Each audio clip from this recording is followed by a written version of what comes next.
Good evening student. तो आज हम लोग क्लास 12 चैप्टर नंबर 7 की शुरुआत करेंगे। अभी तक हमारा जो सिलेबस है चैप्टर 7 यूनिट 4 तक कंप्लीट है। ठीक है, यूनिट 4 में ही दो पार्ट है। ये यूनिट 4 ही है, दो पार्ट है, electromagnetic induction and AC circuit. तो हम इसको पढ़ने जा रहे हैं। आज चैप्टर नंबर 7 पढ़ेंगे। तो आप सभी लोगों को अच्छे से पढ़ना है। इसके पहले जो टॉपिक कंप्लीट किए हैं, जो चैप्टर कंप्लीट किया उसको अच्छे से पढ़ना है, ठीक है ना। और इस चैप्टर को भी आपको अच्छे से पढ़ना है। तो सभी लोग हेडिंग लगाएंगे। चैप्टर 7 होगा, नेम ऑफ चैप्टर होगा अल्टरनेटिंग करंट। चैप्टर का नाम है अल्टरनेटिंग करंट। सभी लोग हेडिंग लगाएंगे अल्टरनेटिंग करंट। क्लियर है? तो अल्टरनेटिंग करंट मतलब इस चैप्टर में हम अबाउट करंट की स्टडी करेंगे। और करंट तो आप सभी जानते हैं, करंट की स्टडी आप सभी लोग किए हैं। करंट क्या होती है? करंट चाहे एसी हो चाहे डीसी हो, उसे हम बोलते हैं rate of flow of charge. Rate of flow of charge, rate of flow of charge, या यहां पे हम लिखते हैं electron in a conductor is called current। ये हम थर्ड चैप्टर करंट इलेक्ट्रिसिटी में डिस्कस कर चुके हैं। इस चैप्टर में थर्ड चैप्टर करंट इलेक्ट्रिसिटी में what is current.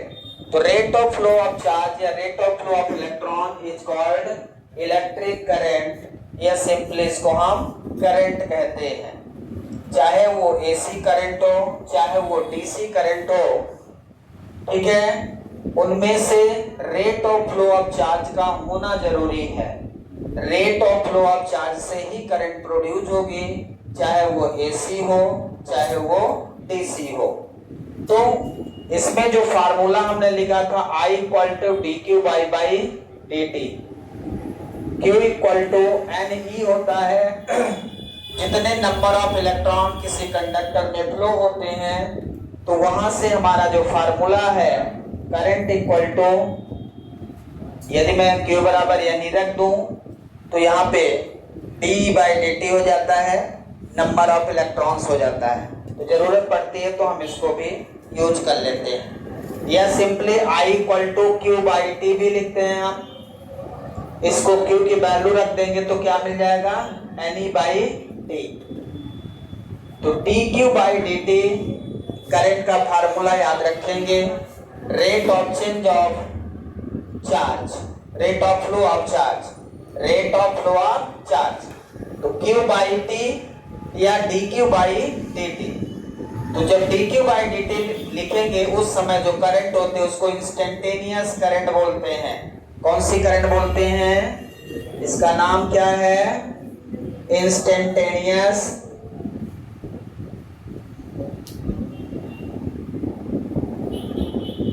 Current. Instantaneous current, instantaneous current एक ऐसी करंट होती है इसमें टाइम बहुत छोटा होता है, बहुत कम समय में जो करंट में चेंज आता है, that is the instantaneous current. ठीक है, अदरवाइज हम Q/T भी लिखते हैं। तो यहाँ पे ज्यादातर हम dq/dt की स्टडी करेंगे। I = dq/dt। क्लियर है सभी को? अब जो हमारी करंट है, करंट के लिए क्या नेसेसरी है? Rate of flow of charge necessary है। Rate of flow of charge है तो करंट है। अब उसमें चार्ज किस तरह से फ्लो हो रहा है इस पे कोई नहीं जानता, इससे कोई मतलब नहीं है कि चार्ज ऐसा फ्लो होता है तो एसी है, चार्ज ऐसा फ्लो होता है तो डीसी, ऐसा कुछ नहीं है। ठीक है ना। चार्ज फ्लो होगा तो एसी होगा। बस इनके पीरियड्स होते हैं, टाइम पीरियड जिसे कहते हैं, वो यदि चेंज होते रहते हैं। जैसे हमने प्रीवियस क्लास में एसी जनरेटर की स्टडी की थी। जनरेटर हमारा एसी करंट प्रोड्यूस करता है। एसी जनरेटर पड़ा तो एसी करंट प्रोड्यूस किया। डीसी करंट भी प्रोड्यूस करते हैं बहुत सारी चीजें, जैसे सेल हो गया, बैटरी हो गया। घर में सेल यूज करते हैं ना, बैटरी जिससे कार चलती है, गाड़ी चलती है, टॉर्च जलती है, तो वो डीसी होता है। कौन सी करंट देती है? वो डीसी करंट देती है। तो दो प्रकार की करंट होती हैं। आज हम लोग उन्हीं दो प्रकार की करंट की स्टडी करेंगे कि एसी और डीसी करंट में क्या डिफरेंस है बेसिकली। ठीक है, तो यहां तक लिख लिया आपने, पूरा लिख लिया? किसी कोई डाउट है यहाँ तक? करंट आपने पढ़ लिया है थर्ड चैप्टर में, इसलिए हम ज्यादा डिटेल में नहीं जाएंगे। करंट की यूनिट एम्पियर होती है और सारी चीजें हमने बताया है। Current is a scalar quantity है। वो यदि आपको करंट के बारे में ज्यादा स्टडी करना है तो चैप्टर नंबर 3 पढ़ेंगे। ठीक है, यहाँ पे केवल हमें एसी और डीसी करंट के बारे में जानना है। तो यदि हम करंट को दो पार्ट में डिवाइड करें, यदि हम यहाँ पे करंट लिखें और इसको दो पार्ट में डिवाइड कर लें। पहला है डीसी करंट। डीसी का मतलब क्या है? Direct current. आज आप लोगों को फुल फॉर्म भी पता चलेगा। डीसी डीसी बोलते रहते हैं, पता नहीं क्या है डीसी, है ना? डीसी है, डीसी है। पहुंच ले कोई पलट के डीसी का फुल फॉर्म बताओ। अरे डीसी सब बोलते हैं, हम भी बोलते हैं। एसी सब बोलते हैं, हम भी बोलते हैं। घर में भी एसी लगी रहती है, वो एसी एयर कंडीशनिंग होती है, एसी। यहाँ जो एसी हम पढ़ रहे हैं ये अल्टरनेटिंग करंट है दोनों एसी। तो इसे हम दो पार्ट में, alternating current, alternating current AC. तो आज हम बेसिकली जो डिस्कस करने जा रहे हैं वो एसी और डीसी के बारे में, डायरेक्ट करंट और अल्टरनेटिंग करंट के बारे में स्टडी करेंगे। अल्टरनेटिंग करंट क्या होती है और डायरेक्ट करंट क्या होती है, इनमें कुछ ना कुछ तो डिफरेंस होगा, ये नेसेसरी है। ठीक है, डायरेक्ट करंट को जो हम एक्सप्लेन करें, द करंट, यदि मैं एक्सप्लेन करूं, the current whose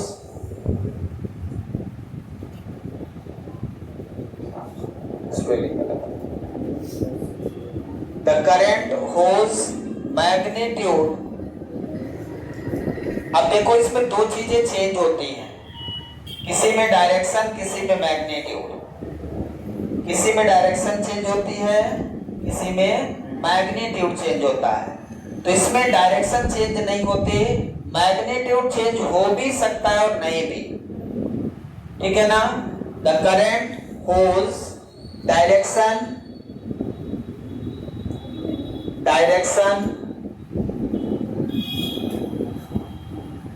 does not change, direction does not change, but its magnitude either change or not। इसकी डायरेक्शन चेंज नहीं होगी, लेकिन मैग्नीट्यूड चेंज हो भी सकता है और नहीं भी। नेसेसरी नहीं है कि नहीं मैग्नीट्यूड चेंज ही होगा, नेसेसरी नहीं है, चेंज भी हो सकता है, नहीं भी हो सकता। लेकिन ये फिक्स है कि डायरेक्शन डजंट चेंज, इसकी डायरेक्शन चेंज नहीं होगी। The current whose direction does not change but its magnitude either change or not। ठीक है ना? क्लियर है यहाँ पे? इसमें अल्टरनेटिंग करंट में क्या होगा? दोनों चीजें चेंज होंगी। अल्टरनेट, अल्टरनेट का मतलब लगातार, आपने प्रीवियस में जो एसी जनरेटर या डायनमो पढ़ा है उसमें हाफ साइकिल पॉजिटिव फिर नेगेटिव फिर पॉजिटिव फिर नेगेटिव ऐसा मिल रहा था। मतलब ये कंटिन्यू पॉजिटिव के बाद नेगेटिव आएगा फिर नेगेटिव के बाद पॉजिटिव आएगा, ये कंटिन्यूअसली आते रहेंगे।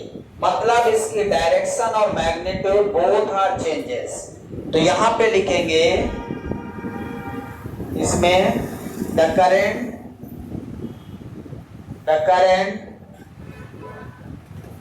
whose direction and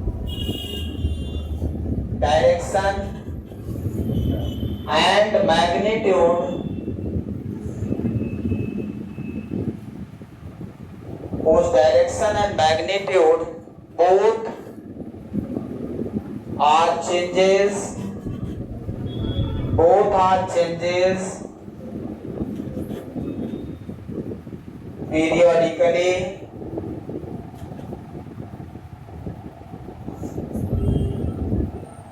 both are changes periodically the current whose direction and magnitude both are changes periodically। periodically का मतलब पीरियड में हाफ है, हाफ के बाद फिर प्लस है, प्लस के बाद माइनस, फिर ये चेंज करेगा प्लस और माइनस। मतलब ये पॉजिटिव हाफ साइकिल फिर नेगेटिव हाफ साइकिल फिर पॉजिटिव हाफ साइकिल फिर नेगेटिव, मतलब एक पीरियड के बाद ये अपने आप को चेंज करेगा और उसी तरह कर देगा जैसा फर्स्ट पीरियड में था। तो the current whose direction and magnitude both are changes periodically, यहाँ पे मैग्नीट्यूड और डायरेक्शन दोनों कंटिन्यूअसली चेंज होंगे। जिसे हम क्या बोलेंगे, अल्टरनेटिंग करंट। अल्टरनेट वर्ड का मतलब क्या होता है, अल्टरनेट कहते हैं ना, अल्टरनेट मतलब एक के बाद एक। जैसे ये इनको अल्टरनेट करना हो तो अभी ये यहाँ है, यहाँ है, ये यहाँ आ जाएगा फिर यहाँ आ जाएगा, ये अल्टरनेट हो गया। एक के बाद एक का आना अल्टरनेट कहलाता है। तो अल्टरनेट का मतलब एक बार पॉजिटिव आएगा फिर नेगेटिव फिर पॉजिटिव फिर नेगेटिव फिर positive, that is the alternate. So alternate coming in the cycle, that is called alternating current. ठीक है, इसको यदि हम ग्राफ में रिप्रेजेंट करें, यदि हम डीसी करंट को रिप्रेजेंट करें तो डीसी करंट कैसे बनाएंगे, करंट वर्सेस टाइम का ग्राफ कैसे बनाएंगे, करंट वर्सेस टाइम। डीसी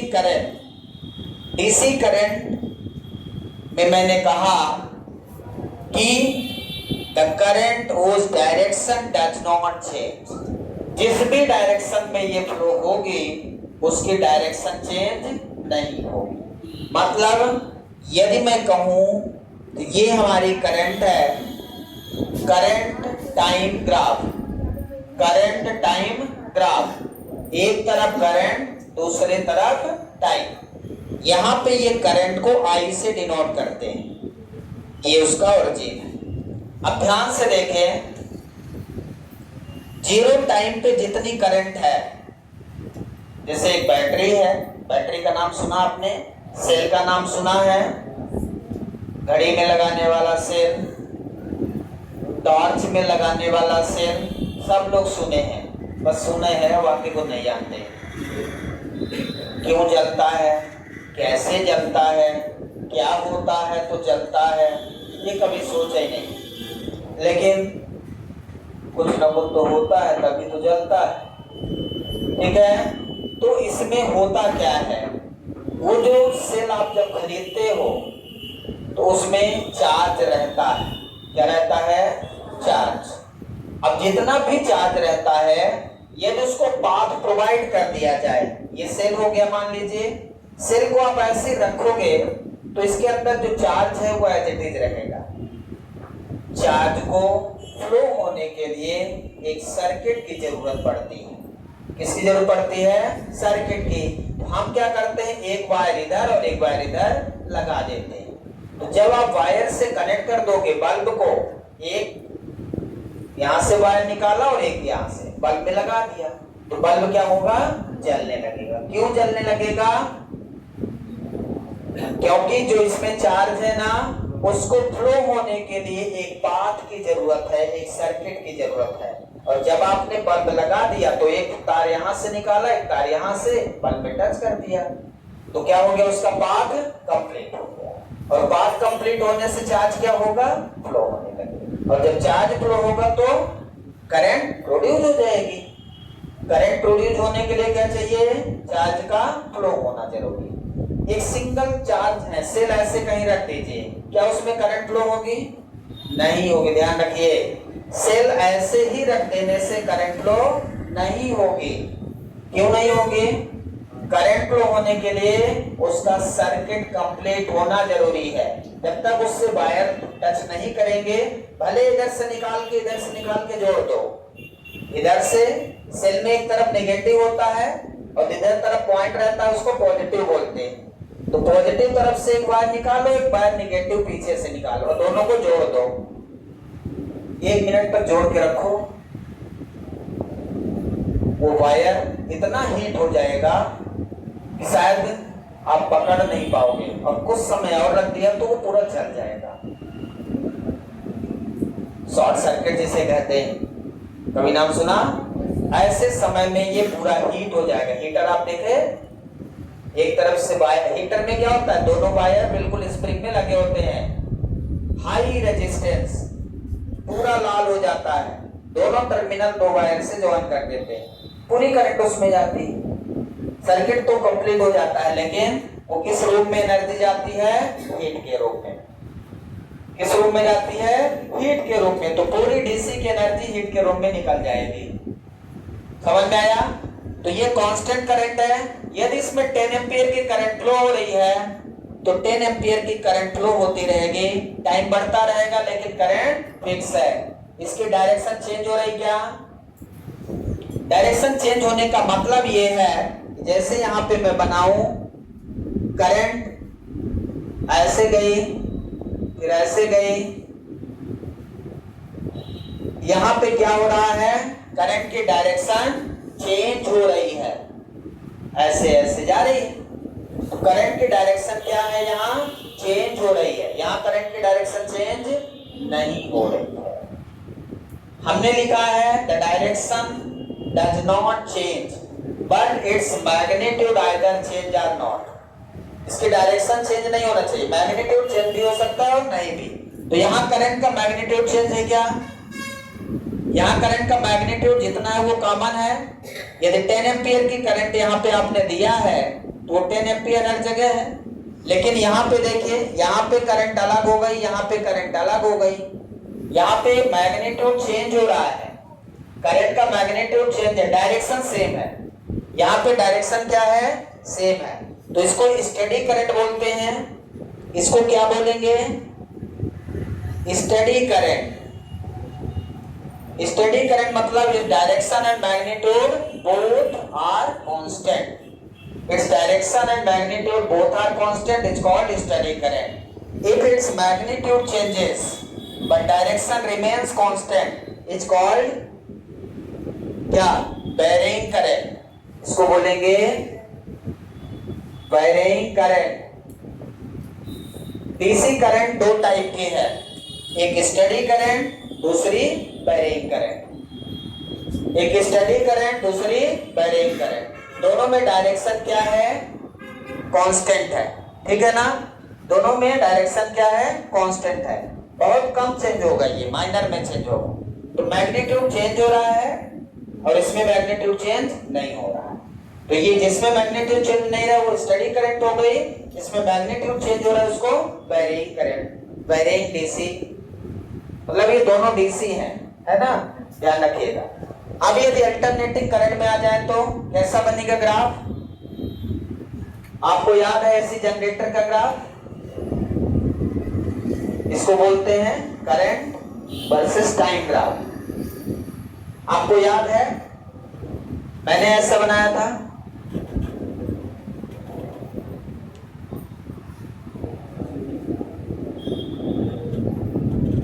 ऐसा। अब इसमें देखें, ये अल्टरनेटिंग करंट है, ये कौन सी करंट है, अल्टरनेटिंग करंट। अल्टरनेटिंग करंट इसे क्यों बोलते हैं? इसको पॉजिटिव साइकिल बोलते हैं, इसको नेगेटिव साइकिल बोलते हैं। इसको positive cycle, negative cycle, positive और नेगेटिव। क्या पॉजिटिव और नेगेटिव अल्टरनेट आते रहेंगे? पॉजिटिव आया फिर नेगेटिव आया, फिर पॉजिटिव आया फिर नेगेटिव आया, फिर पॉजिटिव आया फिर नेगेटिव। ये क्या होगा? अल्टरनेट करंट आती रहेगी, पॉजिटिव और नेगेटिव साइकिल आते रहेंगे। ऐसा क्यों? देखो, जब जनरेटर मैंने डिस्कस किया था तो आर्मेचर को हम लोग रोटेट कर रहे थे, आपको याद है क्या? वो आर्मेचर को जब रोटेट कर रहे थे 0 से 180 डिग्री पे पॉजिटिव आया था और फिर 180 से 360 पे नेगेटिव आया था। साइकिल याद है आपको? 0 से 180 डिग्री तक पॉजिटिव साइकिल आया था और 180 से 360 तक नेगेटिव आया था। इक्वेशन मैंने प्रूव किया था, आपको याद है? अब इसमें देखिए, किसी भी टाइम पे आप देख लें, इस टाइम पे देखिए मैग्नीट्यूड का मतलब यहां पे करंट है, इस टाइम पे करंट इतनी है, फिर आगे यहां, फिर करंट यहां। और डायरेक्शन देखिए, डायरेक्शन हर टाइम पे इसकी चेंज हो रही है। इस टाइम पे देखें तो इसकी डायरेक्शन निकालना है तो यहाँ टेंजेंट ड्रा कर दो। यहाँ पे डायरेक्शन क्या है? ये है। यहाँ पे डायरेक्शन क्या है? ये है। हर टाइम पे, हर पॉइंट पे इसकी डायरेक्शन क्या है? डायरेक्शन क्या है? चेंज हो रही है। मतलब एसी करंट में क्या चेंज हो रहा है? The current whose direction and magnitude both are changes periodically. Periodically का मतलब है हर पीरियड में। पीरियडिक का मतलब क्या है? एक पीरियड। एक पीरियड का मतलब कब होगा? जब एक पॉजिटिव और नेगेटिव साइकिल कंप्लीट होता है तो उसे वन पीरियड बोलते हैं। मतलब ये positive cycle which is half cycle, negative cycle which is half cycle, half cycle and half cycle equal to complete cycle. एक कंप्लीट साइकिल कंप्लीट करने में जितना समय लगता है करंट को, वो उसका क्या होता है? पीरियड होता है। तो पीरियड को हम यदि यहां से डिफाइन करें तो ये है फर्स्ट पीरियड, जिसे हम टाइम पीरियड कहते हैं। अभी हम टाइम पीरियड के डेफिनेशन अलग से दिखाएंगे। टाइम पीरियड का मतलब क्या है? करंट को एक कंप्लीट साइकिल कंप्लीट करने में लगा समय।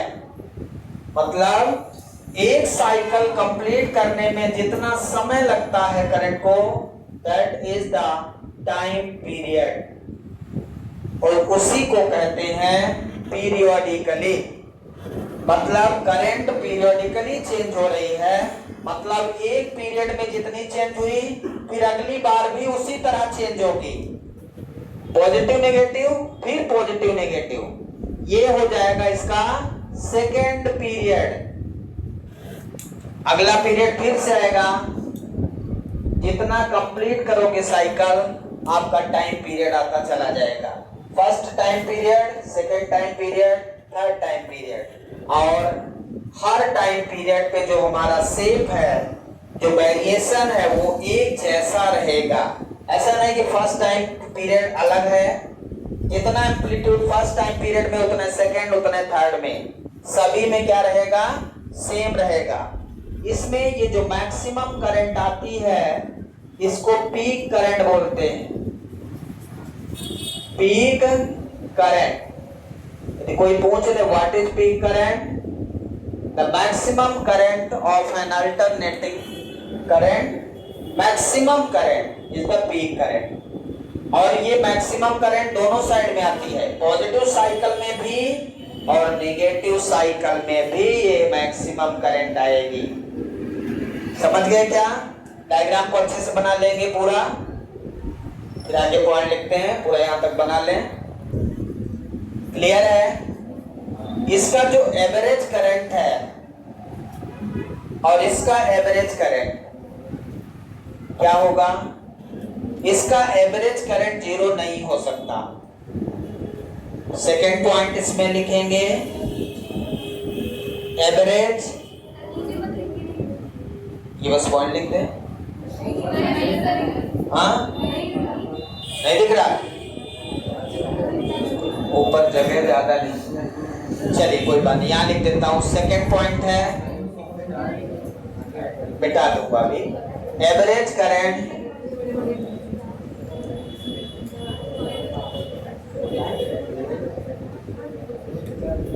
Does not zero. इसमें साइकिल चेंज ही नहीं होता, तो एवरेज करंट कभी इसका जीरो होता ही नहीं है। एवरेज करंट इसका जीरो नहीं होता। किसका एवरेज करंट जीरो नहीं होता? डीसी का। इसे याद रखेंगे, डीसी का एवरेज करंट जीरो नहीं होता। आप बताइए एसी का, ध्यान से देखिए। मान लो इसकी एवरेज करंट पॉजिटिव साइकिल की 10 एम्पियर है, समझिएगा, और फिर आया निगेटिव साइकिल, उसकी भी 10 एम्पियर है, तो हम क्या करेंगे? -10 एम्पियर लिखेंगे। इसकी पॉजिटिव साइकिल की करंट कितनी है? 10 एम्पियर पॉजिटिव में और -10 एम्पियर निगेटिव में, दोनों जोड़ दो, तो इसकी एवरेज करंट क्या मिलेगी? कंप्लीट साइकिल में एवरेज करंट ऑलवेज जीरो, हमेशा। तो हम लिख सकते हैं एसी में, क्या लिख सकते हैं? द एवरेज करंट और वोल्टेज कोई भी हो सकता है, ठीक है ना। द एवरेज, अभी हम करंट लिख रहे हैं तो यहाँ पे करंट लिख देते हैं। वोल्टेज का बनेगा तो वोल्टेज भी एवरेज में जीरो रहेगा। The average current of N AC will be zero. Average current of N AC will be zero. क्या इंपॉर्टेंट पॉइंट आपने लिख लिया? डीसी का एवरेज करंट कभी जीरो होगा ही नहीं। क्यों जीरो नहीं होगा? क्योंकि इसका मैग्नीट्यूड चेंज ही नहीं होता। मैग्नीट्यूड ये चेंज नहीं होता तो एवरेज करंट। दूसरा, ये यदि पॉजिटिव में है तो पॉजिटिव में ही रहेगा, ये निगेटिव में जाएगा ही नहीं। इसमें ऐसा साइकिल नहीं होता डीसी में कि कुछ समय तक पॉजिटिव में रहे फिर निगेटिव में हो जाए। तो जब निगेटिव आएगा ही नहीं तो एवरेज जीरो नहीं होगा। समझ रहे हैं बात को? एवरेज जीरो नहीं होगा। और इसमें तो हर टाइम के बाद पॉजिटिव निगेटिव आ रहा है। The average current of N AC will be zero for complete cycle. लिख लें इसमें, for complete cycle, complete cycle, ठीक है ना। कंप्लीट साइकिल के लिए एवरेज करंट हमेशा क्या होगी? जीरो होगी। लेकिन हाफ साइकिल पे जीरो नहीं होगी। यदि मैं हाफ साइकिल की बात करूं तो क्या यहां जीरो हो जाएगी? हाफ साइकिल में पॉजिटिव में जितना रहेगी उतना रहेगी। एवरेज करंट तब जीरो होगी जब एक कंप्लीट साइकिल होगा, और जब भी कंप्लीट साइकिल होगा एक पॉजिटिव साइकिल होगा और एक नेगेटिव साइकिल। पॉजिटिव साइकिल और नेगेटिव साइकिल दोनों मिलाकर ही साइकिल कंप्लीट होगा, एक कंप्लीट साइकिल। अब एवरेज करंट जीरो होने से फायदा और नुकसान। यदि एवरेज करंट जीरो है तो ये magnetic and chemical effect show नहीं करेगा। It does not shows the magnetic and chemical effect. Very most important point है, why alternating current does not shows the magnetic and chemical effect? Because its average current will be zero. Average current यदि इसका zero होता है तो ये magnetic और chemical effect show नहीं करते। रीजन समझिएगा, It shows the magnetic and chemical effect. कौन? डीसी। क्यों? क्योंकि इसका एवरेज जीरो नहीं होगा। रीजन है, It shows the magnetic and chemical effect. Magnetic and chemical effect important point है, याद रखेंगे। It does not shows magnetic and chemical effect.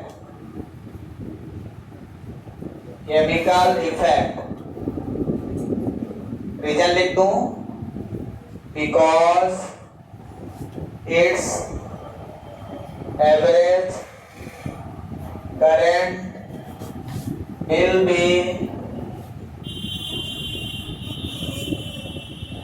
0, क्योंकि इसका एवरेज करंट 0 होता है।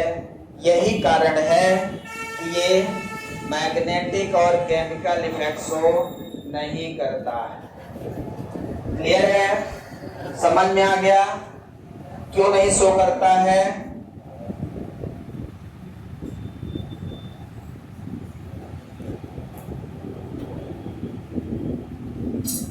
क्लियर है? नेक्स्ट पॉइंट रहेगा the measuring device of N AC. पहले डीसी का लिखेंगे। The measuring device of DC based on magnetic effect. The measuring device of a DC based on magnetic effect.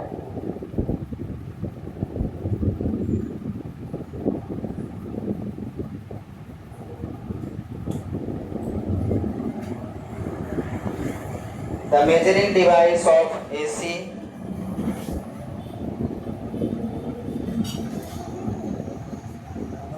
measuring device of an AC is based on thermal effect. Thermal effect.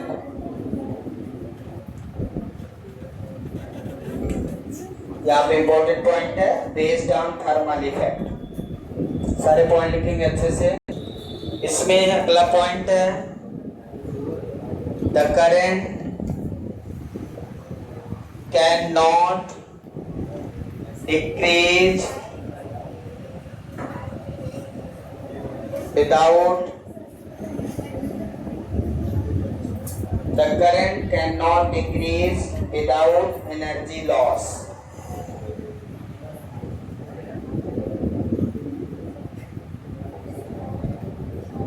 Current cannot decrease without energy loss.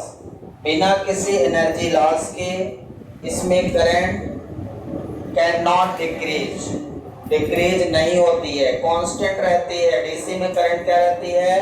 Constant रहती है। अब यदि आप कोई circuit में resistance provide कर दें तो हीट के रूप में करंट लॉस होने लगेगी, लेकिन ऐसा नहीं होगा कि करंट अपने से लॉस हो जाए। The current can not decrease without energy loss. बिना एनर्जी लॉस के करंट चेंज नहीं होगी, करंट डिक्रीज नहीं होगी। इसमें एसी में आपकी करंट लॉस होती रहेगी। एसी में क्या होगा? The current can be decrease, इसमें क्या लिखते हैं? कैन नॉट लिखते हैं, हाँ, can not decrease without energy loss. इसमें क्या होगा? The current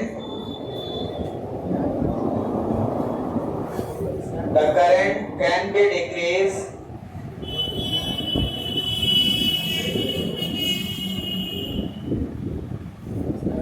current can be decreased by energy loss या with energy loss,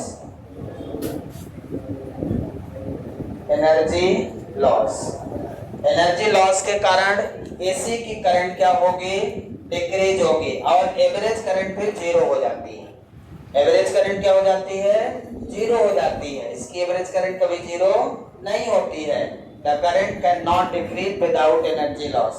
बिना एनर्जी लॉस किए करंट डिक्रीज होगे ही नहीं। इसमें current can be decrease by energy loss. ठीक है ना? अगला पॉइंट इसमें यह है कि जो डीसी है उसमें हम ट्रांसफार्मर का यूज नहीं करते। ट्रांसफार्मर का यूज कहाँ करते हैं? एसी में। क्यों करते हैं? जो एनर्जी लॉस होके करंट आपकी 0 हो जाती है उसको तो बचाना पड़ेगा, उसको तो बचाना पड़ेगा ना। एनर्जी लॉस होती जाएगी और कुछ समय बाद वो जीरो हो जाएगी, हमें उसको बचाना है। तो इसमें हम ट्रांसफार्मर का यूज नहीं करते। Transformer can not be use.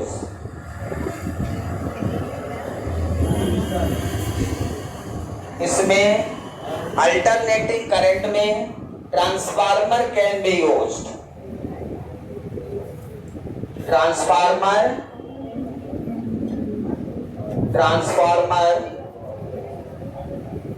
Can be used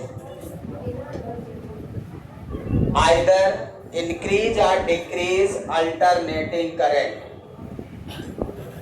किसके लिए transformer can be use either increase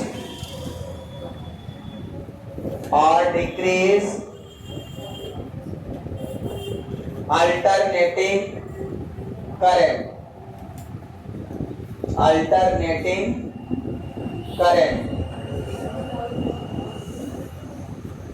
transformer का यूज करके हम करंट को बहुत बढ़ा सकते हैं और घटा भी सकते हैं, दोनों काम करते हैं। ऐसे वोल्टेज को भी बढ़ा सकते हैं और घटा सकते हैं। किसकी हेल्प से? ट्रांसफार्मर की हेल्प से।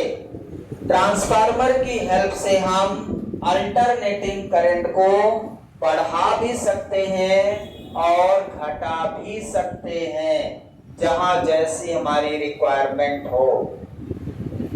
यहां पे ट्रांसफार्मर यूज ही नहीं किया जा सकता, ट्रांसफार्मर यूज नहीं किया जा सकता। मतलब ट्रांसफार्मर एसी को एसी में ही ट्रांसफर करता है।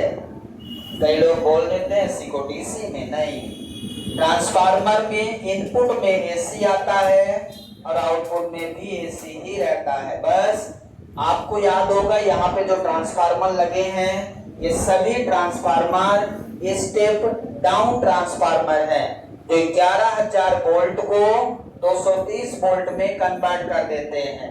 यदि वोल्टेज घटता है तो करंट बढ़ती है। वोल्टेज और करंट इनवर्सली प्रोपोर्शनल होंगे। आगे आने वाले समय में आपको बताऊंगा कैसे ट्रांसफार्मर में ऐसा कैसे होता है कि वोल्टेज बढ़ेगा तो करंट घट जाएगी। ठीक है, तो यहाँ पे जो इम्पोर्टेंट टर्म है वो क्या है? Transformer can not be use. अब यदि ट्रांसफार्मर यूज नहीं कर सकते तो इसको आप लॉन्ग डिस्टेंस तक भेज नहीं सकते हो, क्योंकि जैसे ही भेजने का प्रयास करेंगे कुछ दूर तक धीरे धीरे एनर्जी लॉस हो जाएगी। और इसमें इसको आप रिफाइन कर लोगे। आप पूरे रिवर सिटी में देखें तो कितने सारे ट्रांसफार्मर लगे हैं। क्यों इतने सारे ट्रांसफार्मर लगाते हैं हम? क्योंकि हम एक ट्रांसफार्मर से इतना सारा लोड नहीं दे सकते, है ना। और मुझे उसको करंट को रिफाइन भी करना रहता है, इंक्रीज भी करना रहता है, एक लेवल तक बढ़ा सकते हैं और उससे ज्यादा लोड देने पे ट्रांसफार्मर बर्न हो जाता है। कभी कभी आप देखते हैं ट्रांसफार्मर जलता है क्योंकि उसमें लोड बहुत ज्यादा हो चुका है। एक लिमिट से ज्यादा किसी को भी आप लोड देंगे तो फिर उसको बचा नहीं सकते, कोई भी हो, चाहे हम हो चाहे आप। ठीक है, तो इसको direct current can not be transmitted a long distance. इसको लॉन्ग डिस्टेंस तक ट्रांसमिट नहीं किया जा सकता। ठीक है, direct current DC can not send long distance. Long distance DC को ज्यादा दूर तक नहीं भेजा जा सकता। क्यों? क्योंकि आगे जाने पर ये पूरी एनर्जी को लॉस कर देगा। बहुत मजा आ रहा है? हाँ, एक भी लाइन अभी नहीं बनेगी, पूछूंगा 5 मिनट से। एक भी लाइन नहीं बनेगा अभी, यहाँ पढ़ना भी पड़ता है। मजा ले लो चाहे पढ़ लो, हो गया। पढ़ने के तो अगले साल भी पढ़ लेंगे, मजा इस साल ले लें तो उसका मजा तो लिए रहेंगे। अगले साल लगेगा कि हाँ मजा लिए हैं, नहीं कोई कहेगा मजा नहीं लिए कोचिंग में, मजा लेने नहीं जाते थे क्या? नहीं सर मजा लेने जाते थे, तभी तो दोबारा पढ़ेंगे। इसमें क्या है, एसी में क्या है, AC alternating current are used